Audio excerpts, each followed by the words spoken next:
বিপদমুক্ত নৌযাত্রা, জানমালের সুরক্ষা এই প্রতিবাদে আজ থেকে শুরু হচ্ছে নৌ নিরাপত্তা সপ্তাহ। নৌপথে দুর্ঘটনা রোধে, যাত্রী নিরাপত্তা ও জনসচেতনতা বৃদ্ধির লক্ষ্যে এই কর্মসূচি বাস্তবায়ন করছে নৌ পরিবহন মন্ত্রণালয় ও অধিদপ্তর। চাঁদপুর লঞ্চঘাট থেকে এ বিষয়ে বিস্তারিত জানাতে সরাসরি যুক্ত হচ্ছেন প্রতিনিধি বিল্লাল ঢালি। বিল্লাল, আসলে প্রশাসনের পক্ষ থেকে কি আয়োজন করা হয়েছে এই বিষয়ে জানাবেন।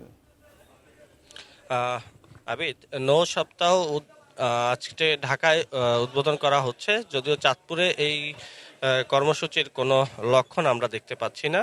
আমি কর্তৃপক্ষের সাথে কথা বলেছি, তারা বলছেন যে ঢাকা কর্মসূচি উদ্বোধন হওয়ার পর পর্যায়ক্রমে চাঁদপুরে এই নৌ সপ্তাহ যেই কার্যক্রম আছে সেটি শুরু করা হবে। এই কার্যক্রমের মধ্যে রয়েছে আলোচনা সভা, সেমিনার, ব্যানার, পোস্টার, লিফলেট বিতরণ। এইসব মূলত করা হচ্ছে যে এই যে যাত্রীবাহী নৌযান যে চলাচল করে বা ছোট ছোট নৌযান চলাচল করে সেখানটাতে চালক যাত্রী যারা আছেন তাদেরকে সচেতনতা বৃদ্ধির লক্ষ্যেই এই নৌ সপ্তাহটি আয়োজন করা হয়েছে নৌ অধিদপ্তর মন্ত্রণালয়ের পক্ষ থেকে।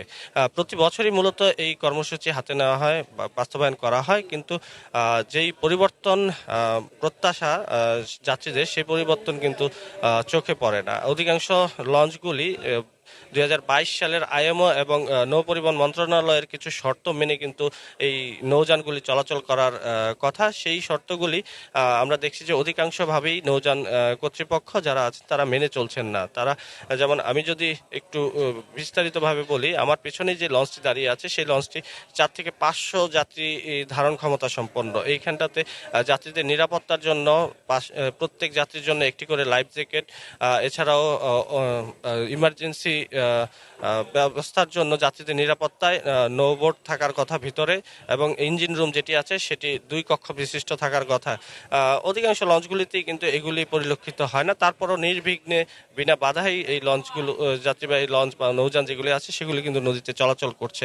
আমি কর্তৃপক্ষের কাছে জানতে চেয়েছিলাম, তারা বলছেন যে যাত্রীদের কথা বিবেচনা করে তারা কঠোর হতে পারছেন না।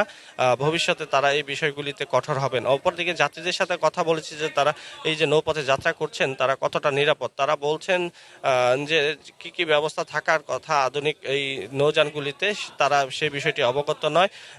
এই যে নৌ সপ্তাহ যে পালন করা হয় তার কার্যক্রম আসলে ব্যাপকভাবে করা উচিত, যাতে যাত্রী সাধারণ যারা আছেন তারা জানতে পারেন যে একটি লঞ্চে যখন আমি যাত্রী উঠবে তখন তার কি কি জিনিস লক্ষ্য রাখতে হবে, সে বিষয়টি তারা জানেন না। তারা একটি ভুল ধারণা নিয়ে চলাচল করেন। তারা মনে করেন যে যত বড় নৌযান তত বেশি নিরাপত্তা ব্যবস্থা আছে এবং নদীতে ডুবে যাওয়ার সম্ভাবনা কম বলে তারা মনে করেন।